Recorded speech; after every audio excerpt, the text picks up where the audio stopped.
अर्थ day धरती माँ का दिन ਜਿਹੜਾ कि हर साल 22 अप्रैल ਨੂੰ ਮਨਾਇਆ ਜਾਂਦਾ ਹੈ। ਅੱਜ ਦੀ ਵੀਡੀਓ ਆਪਣੀ ਧਰਤੀ ਮਾਂ ਦੇ ਨਾਮ अर्थ डे ਦੇ ਨਾਮ ਤੁਸੀਂ ਦੇਖ ਰਹੇ ਹੋ ਸਾਰੀ ਦੁਨੀਆ 'ਚ ਵਸਦੇ ਪੰਜਾਬੀਆਂ ਦਾ ਆਪਣਾ ਚੈਨਲ ਰੌਣਕ ਮੇਲਾ ਤੇ ਮੈਂ ਆ ਤੁਹਾਡਾ ਹੋਸਟ ਮਸੂਦ। ਅੱਜ ਅਸੀਂ ਗੱਲ ਕਰਾਂਗੇ अर्थ डे ਦੇ ਉੱਤੇ ਜਾਂ ਧਰਤੀ ਮਾਂ ਦੇ ਦਿਨ ਦੇ ਉੱਤੇ। ਅਜ਼ੀਜ਼ ਦੋਸਤੋ, ਜਦੋਂ ਅਸੀਂ गल करते हैं धरती माँ की और माँ का लफज विच इस्तेमाल करते हैं या मदर नेचर या मदर अर्थ का नाम इस्तेमाल करते हैं तो साडे ज़हन दे विच जिहड़ी सब तो पहले चीज़ आती है वो एक माँ की सोच आती ज़हन दे विच। यह धरती जिहड़ी रब ने साडे वास्ते बनाई बड़ी सोहनी बनाई और इहदे विच उन्हें अपने बंदियां वास्ते बेशुमार नेमतां पैदा कीतियां।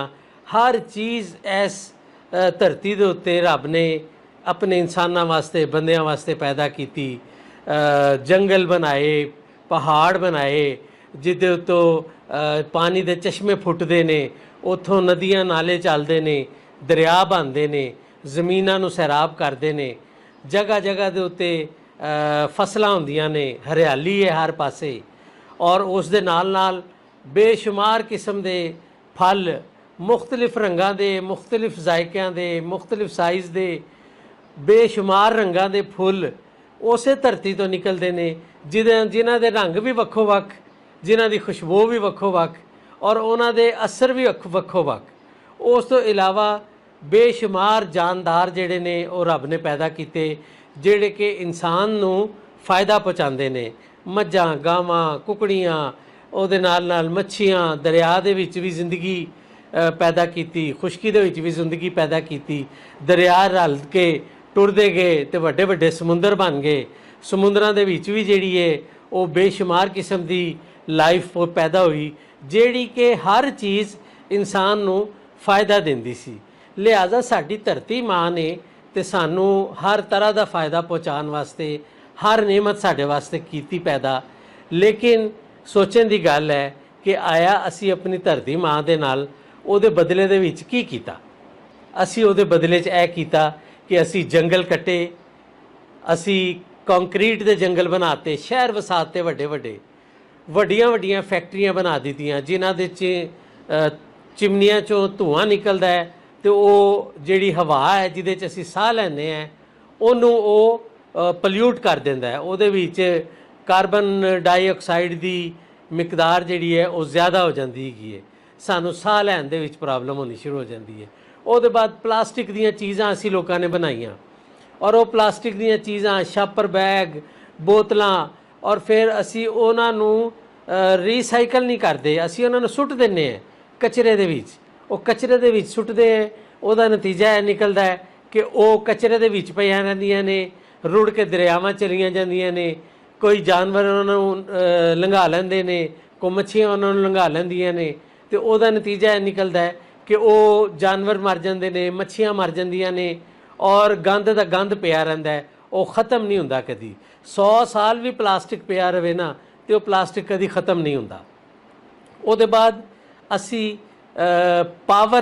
पावर इस्तेमाल करनी शुरू की, बिजली की, इलैक्ट्रिसिटी की शक्ल दे विच और वो बिजली बनाने वास्ते वड्डे वड्डे कारखाने लगे और उन्होंने कारखानियां दे जरिए ਐਡੀ ज़्यादा हीट पैदा हुई कि वो हीट की वजह करके ਜਿਹੜੀ दुनिया ਦੇ ਵਿੱਚ ग्लोबल वार्मिंग ਅਸੀਂ ਜਿਹਨੂੰ ਕਹਿੰਦੇ हैं तो दुनिया ਦੇ ਵਿੱਚ टैंपरेचर ਜਿਹੜਾ ਉਹ ਵਧਣਾ शुरू हो गया। ਲੋਕਾਂ ਨੂੰ ਖਾਮਖਾ ਜਿਹੜਾ ਸੀ ਉਹ ਜ਼ਰੂਰਤ ਪੈ ਗਈ ਕਿ ਅਸੀਂ ਇਹਦੇ ਬਾਰੇ 'ਚ ਕੁਝ ਸੋਚੀਏ। ਹੁਣ ਅਸੀਂ ਕੀ ਸੋਚਣਾ ਸੀ, ਅਸੀਂ ਆਪਣੇ ਘਰ ਦੇ ਇੱਕ ਬੈਡਰੂਮ ਨੂੰ 에ਅਰ ਕੰਡੀਸ਼ਨਿੰਗ ਕਰਨ ਵਾਸਤੇ ਜਿੰਨੀ એનર્ਜੀ ਯੂਜ਼ ਕਰਦੇ हैं वो जितनी हीट वो पैदा होंदी है वो शायद पूरा घर वो गर्म हो जाता है एक कमरा ठंडा करने वास्ते। ऐसे तरीके दे नाल वड्डे वड्डे प्रोजेक्ट बनते हैं, वड्डियां वड्डियां फैक्ट्रियां बनदियां ने, हर जगह के उत्ते बिजलियाँ इस्तेमाल होंदियां ने। फिर गड्डियां बनाने वालियां फैक्ट्रियां ने गड्डियां बनानियां शुरू कीतियां। हर गड्डी जदों चलदी है स्टार्ट होने तो लैके ते बंद होने तक वो हीट प्रोड्यूस करती है, वो कार्बन डाइऑक्साइड प्रोड्यूस करती है, ਜ਼ਹਿਰੀਲੀਆਂ ਗੈਸਾਂ ਪ੍ਰੋਡਿਊਸ ਕਰਦੀ ਹੈ, ਜਿਹਦੇ ਨਾਲ ਸਾਡੀਆਂ ਸੜਕਾਂ ਦੇ ਉੱਤੇ ਔਰ ਸਾਡੇ ਆਬਾਦੀਆਂ ਦੇ ਵਿੱਚ, ਸਾਡੇ ਸ਼ਹਿਰਾਂ ਦੇ ਵਿੱਚ ਆਕਸੀਜਨ ਘਟਦੀ ਗਈ, ਕਾਰਬਨ ਡਾਈਆਕਸਾਈਡ ਵੱਧਦੀ ਗਈ, ਦਰਖਤ ਘਟਦੇ ਗਏ, ਮਕਾਨ ਬਣਦੇ ਗਏ। ਜਿੱਥੇ ਅਸੀਂ ਲੋਕਾਂ ਨੇ ਖੇਤ ਬਣਾਉਣੇ ਸਨ, ਜਿੱਥੇ ਅਸੀਂ ਬਾਗ ਬਣਾਉਣੇ ਸਨ, ਉੱਥੇ ਅਸੀਂ ਹਾਊਸਿੰਗ ਸਕੀਮਾਂ ਬਣਾਉਣੀਆਂ ਸ਼ੁਰੂ ਕਰ ਦਿੱਤੀਆਂ। ਤੇ ਇਹ ਸਾਰੀਆਂ ਚੀਜ਼ਾਂ ਨੇ ਰਲ ਮਿਲ ਕੇ ਜਿਹੜਾ ਹੈ ਉਹ ਸਾਡੀ ਫਿਜ਼ਾ ਨੂੰ, ਸਾਡੀ ਹਵਾ ਨੂੰ ਇੰਨਾ ਜ਼ਿਆਦਾ ਪੋਲਿਊਟ ਕਰ ਦਿੱਤਾ ਕਿ ਸਾਨੂੰ ਸਾਹ ਲੈਣਾ ਔਖਾ ਹੋ ਗਿਆ। ਐਸੀਆਂ ਐਸੀਆਂ ਬਿਮਾਰੀਆਂ ਆ ਗਈਆਂ ਜਿਹੜੀਆਂ ਪਹਿਲੇ ਕਦੀ ਨਹੀਂ ਸਨ ਹੁੰਦੀਆਂ। ਸਾਡੀ ਧਰਤੀ ਮਾਂ ਨੇ ਆਪਣੇ ਅੰਦਰ ਸਾਡੇ ਵਾਸਤੇ ਸੋਨਾ, ਚਾਂਦੀ, ਲੋਹਾ, ਪਿੱਤਲ, ਤਾਂਬਾ, ਇਹੋ ਜਿਹੀਆਂ ਬੇਸ਼ੁਮਾਰ ਧਾਤਾਂ ਪੈਦਾ ਕੀਤੀਆਂ। ਅਸੀਂ ਉਹਨਾਂ ਧਾਤਾਂ ਤੋਂ ਫਾਇਦਾ ਚੁੱਕਣ ਦੀ ਬਜਾਏ ਅਸੀਂ ਉਹਨਾਂ ਦੇ ਨਾਲ ਤਲਵਾਰਾਂ ਬਣਾਈਆਂ, ਅਸੀਂ ਉਹਨਾਂ ਦੇ ਨਾਲ ਬੰਬ ਬਣਾਏ, ਅਸੀਂ ਉਹਨਾਂ ਦੇ ਨਾਲ ਆਪਣੇ ਦੁਸ਼ਮਣਾਂ ਦੀਆਂ ਗਰਦਨਾਂ ਵੱਡੀਆਂ, ਲਹੂ ਵਗਾਇਆ। ਕੁਦਰਤ ਨੇ, ਰੱਬ ਨੇ ਸਾਨੂੰ ਪਿਆਰ ਵੰਡਣ ਨੂੰ ਕਿਹਾ, ਅਸੀਂ ਮੌਤ ਵੰਡੀ।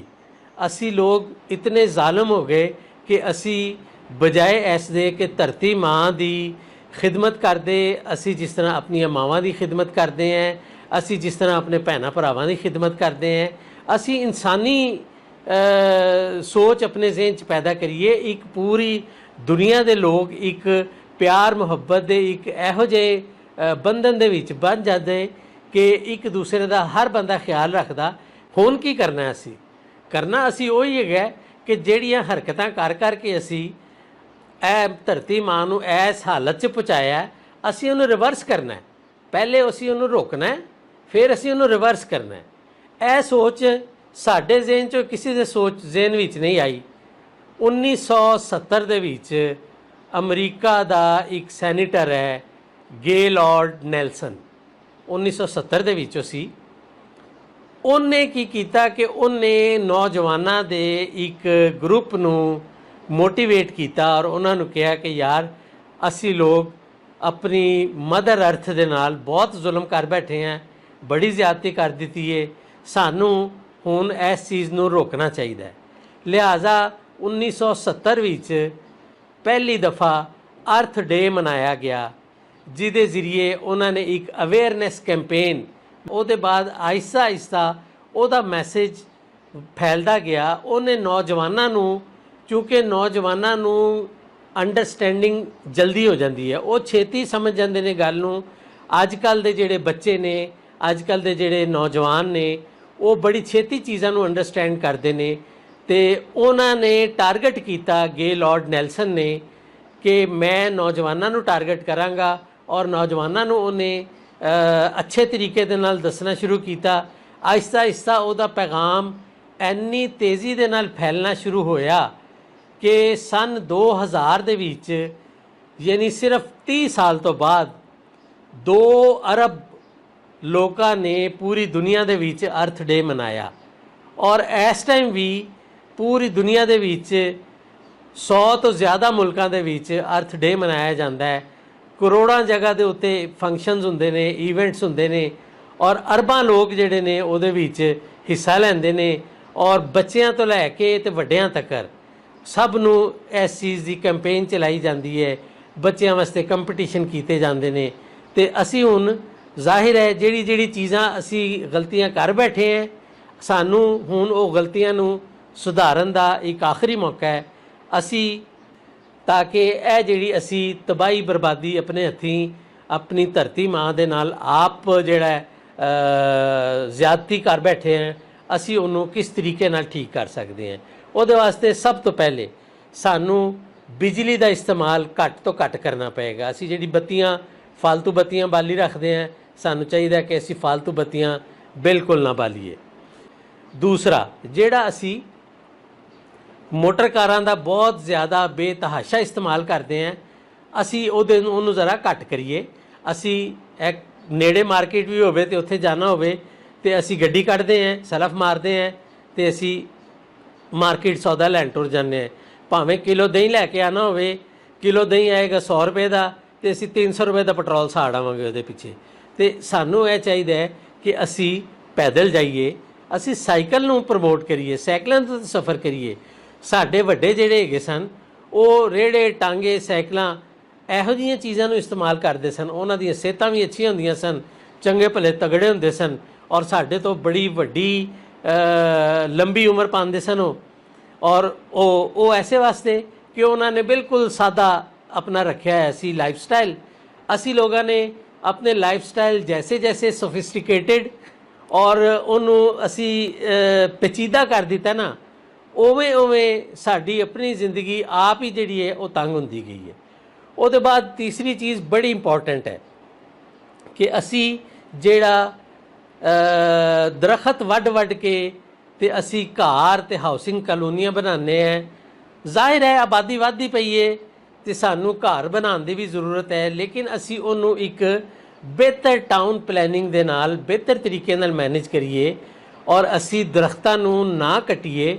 ਅਗਰ ਯਾਨੀ ਬਹੁਤ ਜ਼ਰੂਰੀ ਹੋ ਜਾਏ ਦਰਖਤਾਂ ਨੂੰ ਕੱਟਣਾ ਤੇ ਅਸੀਂ ਅਗਰ ਇੱਕ ਦਰਖਤ ਕੱਟੀਏ ਤੇ ਅਸੀਂ ਉਹਦੀ ਜਗ੍ਹਾ ਦੇ ਉੱਤੇ 10 ਦਰਖਤ ਲਗਾਈਏ। ਦਰਖਤ ਜਿਹੜੇ ਨੇ ਉਹ ਸਾਨੂੰ ਆਕਸੀਜਨ ਦਿੰਦੇ ਨੇ ਔਰ ਇੱਕ ਵੱਡਾ ਦਰਖਤ ਜਿਹੜਾ ਉਹ ਤਕਰੀਬਨ 1.5 ਟਨ ਏਸੀ ਦੇ ਬਰਾਬਰ ਕੂਲਿੰਗ ਦਿੰਦਾ।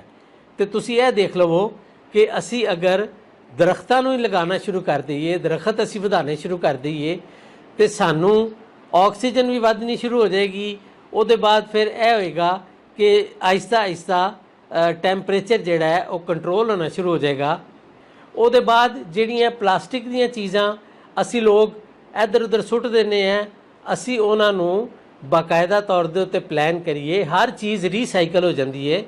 ਪਲਾਸਟਿਕ ਅਗਰ ਇੱਕ ਵਾਰੀ ਬਣਦਾ ਹੈ, ਅਗਰ ਅਸੀਂ ਉਹਨੂੰ ਰੀਸਾਈਕਲ ਕਰੀਏ ਤੇ ਉਹ ਘੱਟ ਤੋਂ ਘੱਟ 200 ਵਾਰੀ ਦੁਬਾਰਾ ਰੀਸਾਈਕਲ ਹੋ ਸਕਦਾ ਹੈ।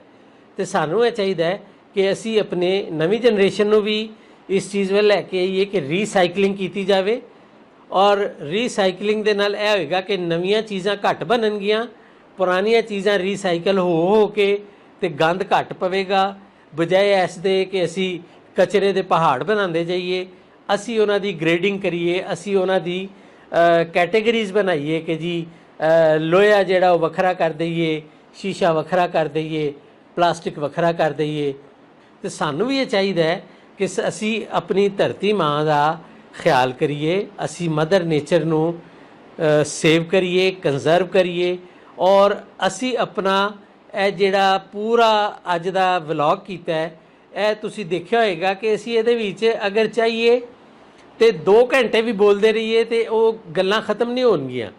ਲੇਕਿਨ ਇਹ ਥੋੜੇ ਕਹੇ ਨੂੰ ਤੁਸੀਂ ਬਹੁਤਾ ਸਮਝੋ ਔਰ ਇਸ ਚੀਜ਼ ਨੂੰ ਆਪਣੇ ਦਿਮਾਗ ਦੇ ਵਿੱਚ ਮਜ਼ਬੂਤ ਕਰੋ ਕਿ ਅਸੀਂ ਲੋਕਾਂ ਨੇ ਜਿਤਨੀ ਧਰਤੀ ਮਾਂ ਦੇ ਨਾਲ ਜ਼ੁਲਮ ਕਰ ਦਿੱਤੇ ਹੋਏ ਹੈਗੇ ਨੇ, ਅਸੀਂ ਜਿਤਨਾ ਤਬਾਹੀ ਬਰਬਾਦੀ ਫੇਰ ਦਿੱਤੀ ਹੋਈ ਹੈ, ਅਸੀਂ ਸਭ ਤੋਂ ਪਹਿਲੇ ਉਹ ਤਬਾਹੀ ਬਰਬਾਦੀ ਨੂੰ ਰੋਕੀਏ।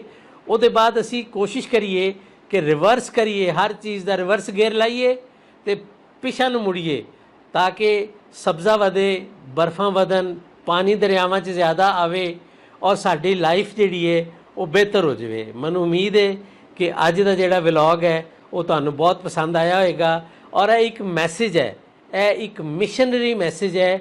ਇਹਨੂੰ ਤੁਸੀਂ ਮੈਕਸਿਮਮ ਲੋਕਾਂ ਤੱਕ ਸ਼ੇਅਰ ਕਰੋ ਤਾਂ ਕਿ ਜ਼ਿਆਦਾ ਤੋਂ ਜ਼ਿਆਦਾ ਲੋਕ ਇਸ ਚੀਜ਼ ਨੂੰ ਅੰਡਰਸਟੈਂਡ ਕਰਨ ਔਰ ਇਸ ਚੀਜ਼ ਨੂੰ ਸਮਝਣ। ਅਗਰ ਕੋਈ ਇੱਕ ਬੰਦਾ ਵੀ ਇਸ ਚੀਜ਼ ਨੂੰ ਸਮਝ ਕੇ ਤੇ ਇਹਦੇ 'ਤੇ ਅਮਲ ਕਰੇਗਾ ਤੇ ਅਸੀਂ ਸਮਝਾਂਗੇ ਕਿ ਸਾਡੇ ਪੈਸੇ ਪੂਰੇ ਹੋ ਗਏ। ਤੇ ਤੁਸੀਂ ਆਪਣੇ ਆਂਢ ਗੁਆਂਢ ਦਾ, ਆਪਣੇ ਯਾਰਾਂ ਦੋਸਤਾਂ ਦਾ, ਸਭ ਦਾ ਖਿਆਲ ਰੱਖਿਆ ਕਰੋ। ਆਪਣੇ ਵੱਡਿਆਂ ਦਾ ਅਦਬ ਕਰਿਆ ਕਰੋ, ਛੋਟਿਆਂ ਨਾਲ ਪਿਆਰ ਕਰਿਆ ਕਰੋ। ਖੁਸ਼ ਰਹੋ, ਇੰਸ਼ਾਅੱਲਾ ਸਾਰੇ ਸੁਖੀ ਵਸੋ, ਰੱਬ ਰਾਖਾ।